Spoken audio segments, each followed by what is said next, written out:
Olá, caro leitor. Daremos início à leitura do livro Por que os homens fazem sexo e as mulheres fazem amor? Uma visão científica e bem-humorada de nossas diferenças, dos autores Alan e Barbara Pierce.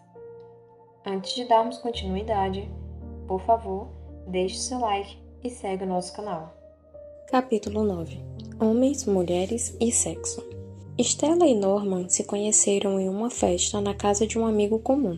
A atração foi instantânea e logo se transformou em um relacionamento insaciável e ardente. Estavam os dois apaixonados e não cansavam de transar.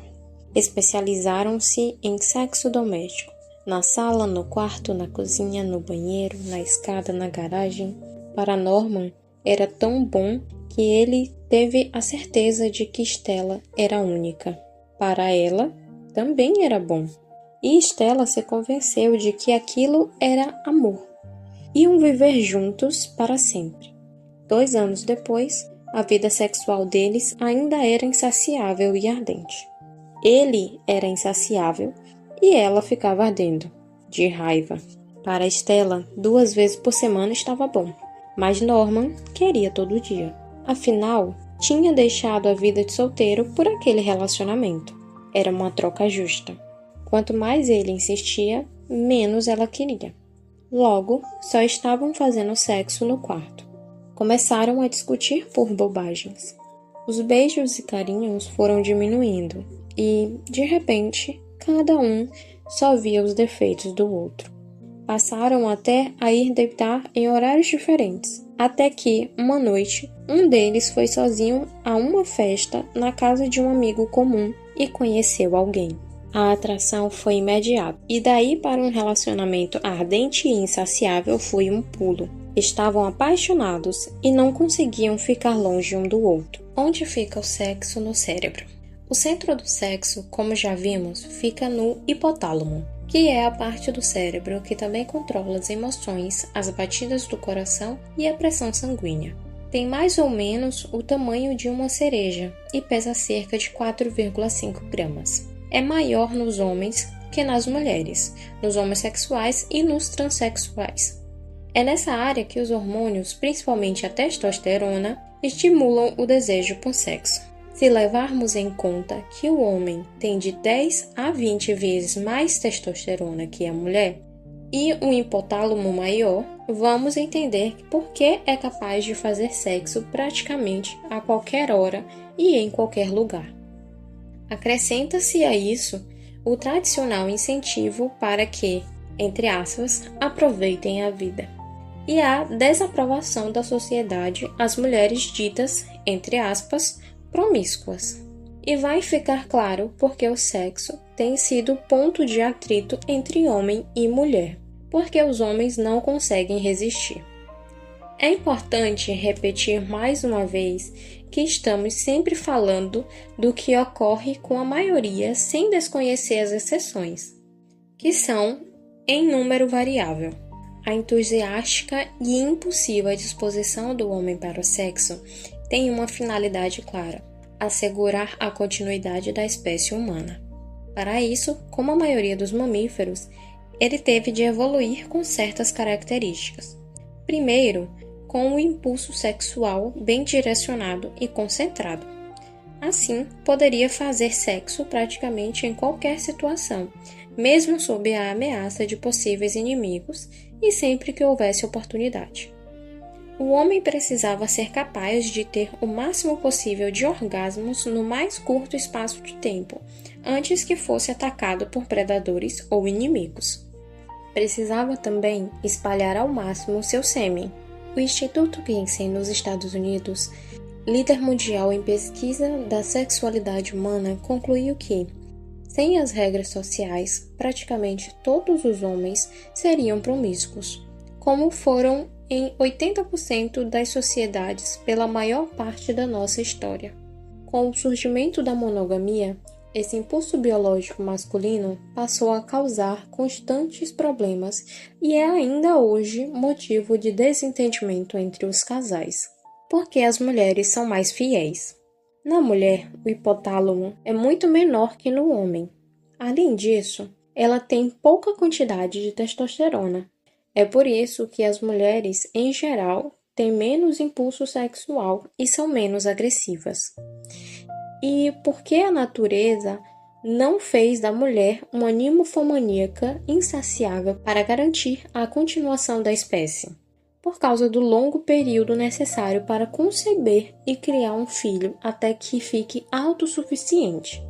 Porque uma boa parte dos 9 meses de gravidez, a mulher restringe suas atividades físicas e uma criança leva pelo menos 5 anos para se alimentar e se defender sozinha.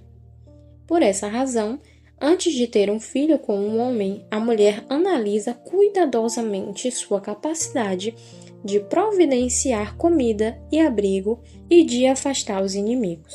Alguns homens pensam que ser pai é só fazer o filho. O cérebro feminino é programado para encontrar um homem que se comprometa a dar assistência até que os filhos estejam criados. Isso se reflete nas qualidades que a mulher busca em um companheiro para um relacionamento estável. O homem é um fogão a gás, a mulher é um forno elétrico. O impulso sexual masculino é como um fogão a gás. Liga instantaneamente, chega ao máximo da capacidade em segundos e pode ser desligado assim que a comida fica pronta. O impulso sexual feminino é como forno elétrico. Vai aquecendo devagar até chegar à temperatura máxima e demora para esfriar. A seguir, uma tabela que mostra o impulso sexual de homens e mulheres durante a vida. Não reflete as variações causadas por fatores externos, como nascimentos, mortes, namoro, aposentadoria e outros. É um gráfico simplificado, apenas para mostrar as diferenças. O nível de testosterona, assim como o impulso sexual, vai diminuindo gradativamente à medida que o homem envelhece. Na mulher, em média, o impulso sexual chega ao máximo por volta dos 36, 38 anos. Isso explica, entre aspas, a síndrome do garotão. Mulher mais velha, homem mais novo. Os homens mais jovens têm um desempenho que as mulheres de mais idade adoram. O nível de desempenho sexual de um rapaz de 19 anos é mais compatível com a mulher de 30 e tantos a 40 e poucos. Na tabela, também pode-se verificar que o impulso sexual de um homem por volta dos 40 anos é compatível com o da mulher de 20 e poucos. Está explicada a associação homem mais velho, mulher mais nova. Nessas combinações, a diferença de idades costuma ser de 20 anos mais ou menos. Quando dizemos que o impulso sexual masculino chega ao máximo aos 19 anos e mais tarde vai diminuindo, estamos nos referindo ao desempenho físico. O interesse por sexo geralmente se mantém alto pela vida toda. Pode ser o mesmo aos 30 e aos 70. Só o desempenho pode não ser tão intenso, apesar de aprimorado em outros aspectos. A mulher fica muito interessada em sexo por volta dos 20 anos, quando costuma estar apaixonada. Mas o desejo não é tanto. Aos 30, o interesse pode ser o mesmo, mas o desejo é muito maior. Porque o sexo é motivo de discussão. Mais uma vez, não se esqueça de que quando falamos em impulso sexual masculino e feminino, como em tudo mais, nos referimos à média. Individualmente, a disposição para o sexo varia bastante. Existem mulheres sempre dispostas e homens poucos dispostos, mas são exceções. A regra geral é o contrário. Um estudo do Instituto Kinsey mostrou que 37% dos homens pensam em sexo a cada 30 minutos. Somente 11% das mulheres apresentam a mesma frequência. O nível constantemente alto de testosterona é o responsável. O homem está sempre interessado e pronto para o sexo. Para fazer sexo, a mulher precisa de motivo, o homem precisa de lugar. As áreas sombreadas do gráfico apontam as épocas em que os homens e mulheres discordam quanto ao sexo. Até pouco antes dos 40 anos, a mulher reclama que o homem quer fazer sexo demais. Diz que se sente, entre aspas, usada. E talvez nenhum dos dois fique satisfeito. A partir daí, o impulso sexual feminino aumenta, alcança e chega a superar o masculino. É a natureza tentando aproveitar os últimos anos férteis para dar continuidade à espécie. O homem da mesma idade se surpreende com a troca de papéis e às vezes até se queixa de ter de, entre aspas, agir sob pressão. Ela fica mais decidida e, entre aspas, fogosa que ele. É importante informar-se e ler sobre técnicas e estratégias para lidar com as diferenças no apetite por sexo. Muitos casais não conversam sobre isso e cada um espera que o outro adivinhe, mas não foi o que a natureza planejou. Além das variações naturais, homem e mulher ainda passam por altos e baixos no desejo sexual conforme o dia da semana e a época do mês ou do ano. Pode estar na moda minimizar as diferenças afirmando que os casais normais sempre combinam em matéria de sexo, mas não é o que acontece na vida real. Sem negar todos os outros fatores que podem interferir, não hesitamos em afirmar que o apetite sexual é resultado de um coquetel de hormônios comandados pelo cérebro. A testosterona é a principal responsável pelo que chamamos, entre aspas, disposição para o sexo. Quem acredita que o sexo está na cabeça tem alguma razão. Na mulher, fatores psicológicos como intimidade, confiança e afinidade se juntam para criar as condições que levam o cérebro a liberar o coquetel de hormônios. No homem, o coquetel está sempre a postos, a qualquer hora, em qualquer lugar. Estresse e disposição para o sexo. Na mulher, a disposição para o sexo depende muito do que acontece em sua vida. Se corre o risco de perder o emprego, está trabalhando em um projeto importante, o aluguel da casa dobrou, as crianças estão doentes, o cachorro fugiu ou caiu um temporal e ela chegou em casa toda molhada. Sexo é coisa que nem lhe passa pela cabeça. Só pensa em ir para a cama e dormir. Se tudo isso acontece com um homem, é provável que ele veja o sexo como um sonífero, um modo de se livrar das tensões acumuladas durante o dia. É aí que tudo começa. Ele insiste, ela diz que ele é um idiota insensível. Ele diz que ela é frígida e vai dormir no sofá. Já viu essa cena? O interessante é que quando se pergunta a um homem como vai o seu relacionamento, ele responde com base no que aconteceu no mesmo dia. Se a mulher preparou o café da manhã, passou sua camisa ou fez uma massagem nos seus ombros. A mulher avalia o relacionamento de acordo com fatos a médio prazo. Se ele tem sido atencioso nos últimos meses, se tem ajudado nas tarefas de casa, se eles têm conversado. O homem não percebe a diferença. Não consegue entender por que ela não quer fazer sexo com ele e que foi tão gentil e carinhoso o dia todo, só porque ele chegou tarde em casa 2 dias antes? Com que frequência estamos fazendo sexo? Na Austrália, nos anos de 1997 e 1998, foi feita uma pesquisa para descobrir com que frequência os casais fazem sexo. As pessoas foram escolhidas ao acaso e não precisavam se identificar. Portanto, é provável que as respostas sejam verdadeiras. Tabela: idade, frequência de sexo. 20 a 29 anos, 144 vezes por ano. 30 a 39 anos, 112 vezes por ano. 40 a 49 anos, 78 vezes por ano. 50 a 59 anos, 63 vezes por ano. 60 a 69 anos, 61 vezes por ano. Não se esqueça de que essa é a média na Austrália. Existe gente com 65 anos de idade que faz sexo 6 vezes por semana e gente com 20 anos que nunca fez, mas são exceções. Surpreendentemente, 81% dos casais disseram estar satisfeitos com a sua vida sexual.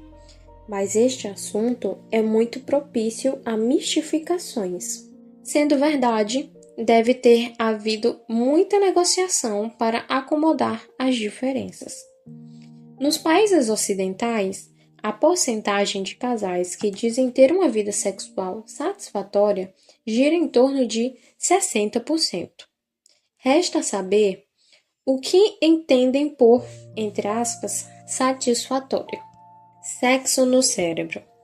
Segundo a revista American Demographics, em 1997, um grupo de pesquisadores estudou mais de 10.000 homens adultos e descobriu uma ligação entre impulso sexual e inteligência.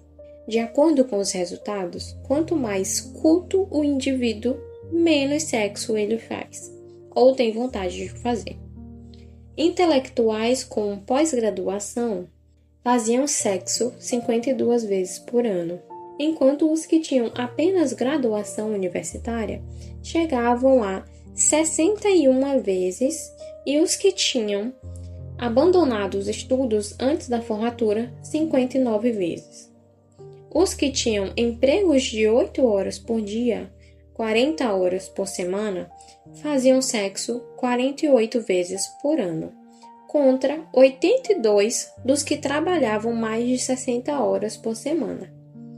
Neste caso, provavelmente era a testosterona que determinava a diferença, dando mais disposição para o trabalho e para o sexo. Os que gostavam de jazz eram 34% mais ativos sexualmente do que os que gostavam de música pop. Os amantes da música erudita eram os que menos faziam sexo. A mulher está mais tranquila com um homem que gosta de música clássica e trabalha meio expediente. Cuidado com homens que trabalham demais, tocam piano e gostam de jazz. No organismo masculino, a testosterona vem em ondas, de 5 a 7 vezes por dia.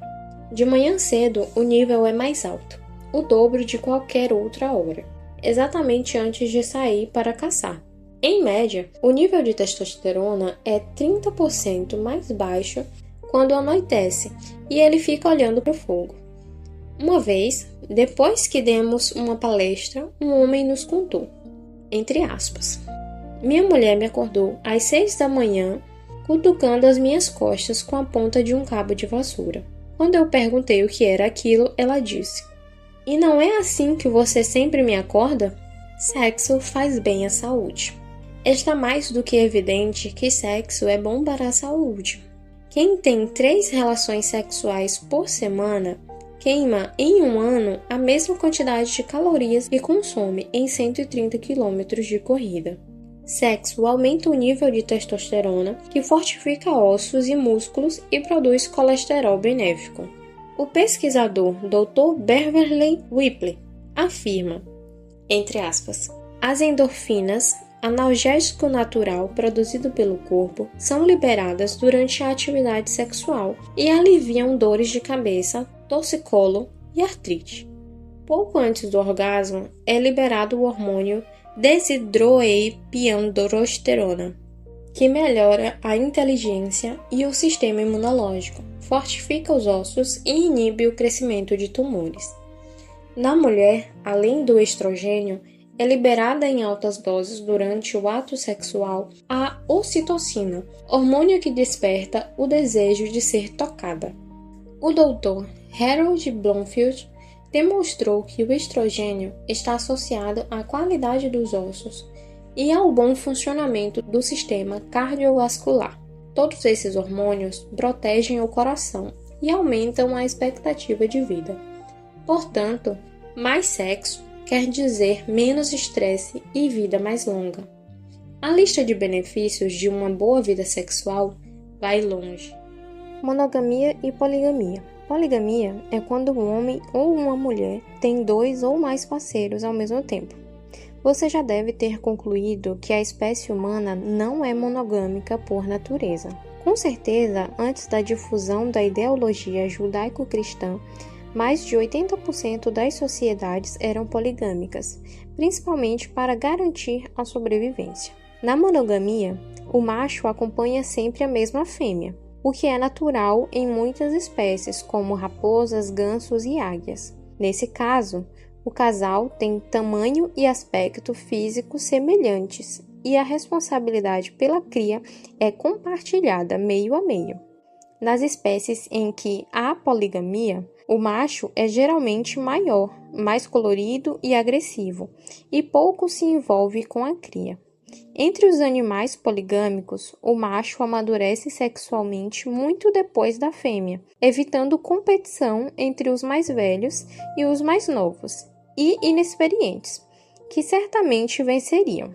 O macho da espécie humana tem as características físicas das espécies poligâmicas. Não há dúvida, o homem tem que travar uma batalha constante consigo mesmo para ficar com uma só mulher. Porque os homens são promíscuos. Onde é que o casamento se encaixa no estilo de vida de uma espécie animal em que o macho é biologicamente promíscuo?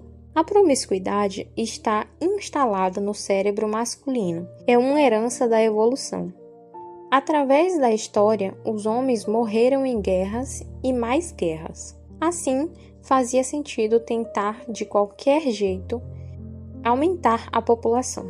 Sempre voltavam menos guerreiros do que tinham partido, mas os sobreviventes tinham à sua disposição cada vez mais viúvas, criando um harém que servia muito bem à estratégia de preservação da espécie. O nascimento de meninos era saudado como uma bênção. Quanto mais homens, melhor para a defesa da comunidade.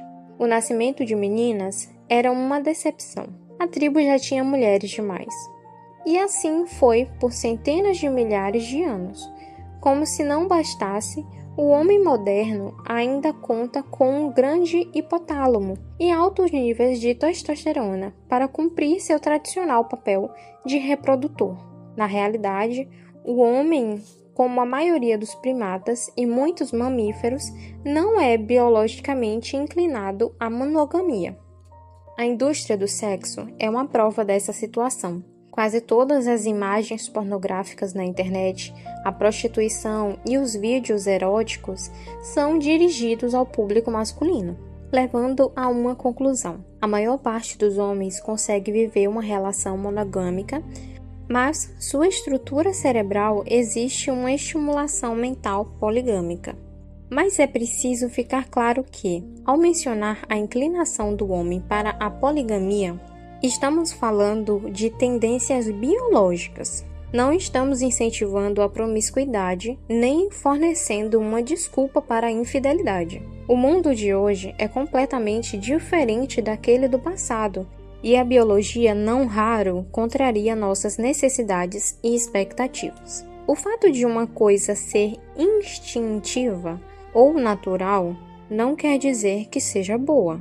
Os circuitos cerebrais da mariposa fazem com que se sinta atraída pela luz. Assim, pode voar à noite se orientando pela lua e pelas estrelas. Infelizmente, esse bicho vive agora em um mundo completamente diferente daquele em que evoluiu. Hoje, existem aparelhos que atraem e queimam mariposas e mosquitos. Seguindo seu instinto, a mariposa voa em direção à luz e é incinerada imediatamente. Conhecendo suas necessidades biológicas, o homem moderno pode decidir e evitar ser incinerado por fazer o que lhe parece natural. Existe uma pequena parcela de mulheres tão promíscuas quanto os homens, mas com uma motivação em geral diferente. A maior parte das mulheres quer um relacionamento ou pelo menos a possibilidade de envolvimento emocional antes do sexo. Sem um freio, os homens, em sua maioria, mergulhariam em um poço sem fundo de transas uma atrás da outra, para garantir a sobrevivência da espécie. Uma pesquisa do Instituto American Health, com jovens de 16 a 19 anos, chegou ao seguinte resultado: 82% dos rapazes gostavam da ideia de participar de uma orgia com pessoas estranhas, mas, entre as mocinhas, somente 2% tinham a mesma opinião. As outras achavam a ideia assustadora. Mulher quer muito sexo com o homem que ama. O homem quer muito sexo. O efeito galo. O galo é uma ave incansável. Pode acasalar mais de 60 vezes em um só dia. Mas com a mesma galinha, só 5 vezes. Na sexta, ele se desinteressa. E se chegar uma nova galinha, ele recomeça com o mesmo entusiasmo.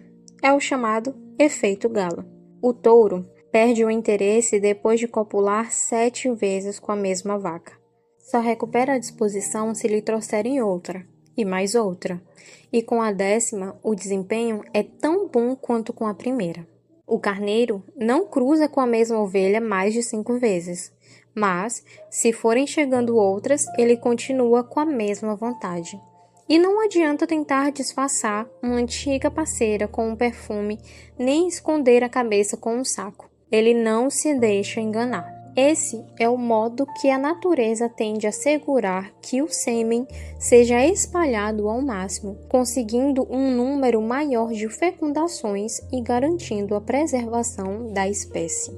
Para o homem jovem e saudável, o número também fica em torno de 5. Em um bom dia, é capaz de fazer sexo com a mesma mulher 5 vezes. A sexta é difícil, mas apresente a ele uma outra mulher e, como os galos e os touros, seu nível de interesse, assim como certa parte de sua anatomia, sobe imediatamente. O apetite sexual masculino é tão intenso que o Dr. Patrick Carnes, do Instituto Sexual Recovery de Los Angeles, avalia em cerca de 8% o número de homens dependentes de sexo, enquanto o de mulheres não chega a 3%.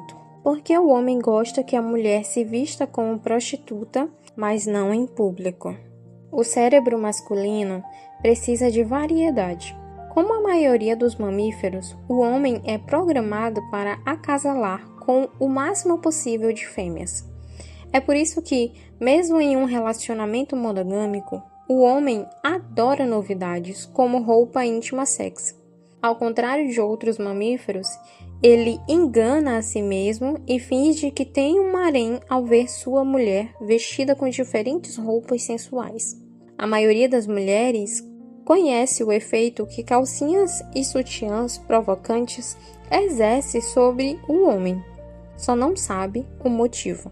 Na época do Natal, as seções de roupas íntimas das lojas de departamentos ficam cheias de homens que, muito sem jeito, andam entre as prateleiras procurando um presente sexy para as suas parceiras. Em janeiro, as mulheres formam filas nos balcões de troca. Entre aspas, isso não é para mim. Ele quer que eu pareça uma prostituta. Mas a prostituta é uma profissional especializada na venda de sexo. Fez uma pesquisa de mercado e atende ao gosto do freguês. Um estudo feito nos Estados Unidos apontou que as mulheres que usam uma variedade de roupas íntimas sensuais têm companheiros muito mais fiéis do que aquelas que preferem as bem comportadas. Essa é uma forma de adaptar ao relacionamento monogâmico a necessidade masculina de variar, porque os homens resolvem tudo em 3 minutos. Um homem saudável consegue, em média, ir do repouso ao orgasmo em 2 minutos e meio. Para uma mulher saudável, a média é de 13 minutos. Dependendo da idade, do estado de saúde e da disposição, muitos homens podem fazer sexo várias vezes por dia, mantendo a ereção por variados períodos de tempo. Nada comparável ao desempenho do babuíno africano, que precisa apenas de 10 a 20 segundos e de 4 a 8 movimentos pélvicos para consumar o ato sexual. O que não é nada diante do rato do mato, que já se observou ser capaz de 400 relações em um período de 10 horas. Mas a medalha de ouro do reino animal vai para o camundongo de Chao, que atingiu o recorde de 100 relações por hora. Você é um amante medíocre, disse ela. Como você pode formar uma opinião em 2 minutos? respondeu ele. A corrida do saco. Entre aspas, tem que ser muito macho para fazer isso.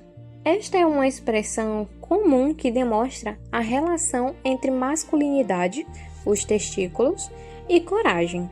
Em todo o reino animal, o tamanho dos testículos em relação à massa corporal é fator determinante do nível de testosterona. Mas nem sempre o tamanho dos testículos é proporcional ao tamanho do corpo. O gorila, por exemplo, pesa 4 vezes mais que o chimpanzé, mas este tem testículos 4 vezes mais pesados que os do primeiro. Os testículos do pardal em relação à sua massa corporal são 8 vezes maiores do que os da águia, fazendo dele o passarinho mais namorador. Mas vamos ao ponto principal. O tamanho dos testículos determina a, entre parênteses, infidelidade do macho. O chimpanzé bonobo africano tem os maiores testículos entre os primatas e faz sexo sem parar com qualquer fêmea que apareça. Ao contrário, o poderoso gorila, com seus testículos relativamente pequenos, se contém em fazer uma vez por ano, embora tenha um harém à sua disposição. No macho da espécie humana, a relação testículo-massa corporal é em média correspondente à dos primatas. O que isso significa? Que o homem produz testosterona suficiente para se sentir inclinado à promiscuidade, mas não tanta que o impeça de se submeter às regras sociais, religiosas ou femininas e aderir à monogamia. A previsão é que, nas gerações futuras, os homens sejam menos potentes que os de hoje. O tamanho dos testículos e a produção de esperma vem diminuindo sensivelmente de geração em geração. Há evidências de que nossos ancestrais do sexo masculino tinham testículos bem mais avantajados que os do homem moderno. Este, comparado a outros primatas como o gorila e o chimpanzé, produz muito menos esperma por grama de tecido, cerca da metade do que se encontrava nos homens da década de 1940. Testículos também raciocinam. O Dr. Robin Becker, da Faculdade de Ciências Biológicas da Britain's University em Manchester, comandou uma importante pesquisa que comprovou a capacidade de o cérebro masculino perceber inconscientemente pelo comportamento da mulher quando é que ela está no período da ovulação. Seu corpo calcula e libera a quantidade ideal de esperma para, no momento exato, criar as melhores condições possíveis para a fecundação. Se, por exemplo, um casal fizer sexo todo dia, quando chega a época da ovulação, o corpo do homem vai liberar 100 milhões de espermatozoides por vez.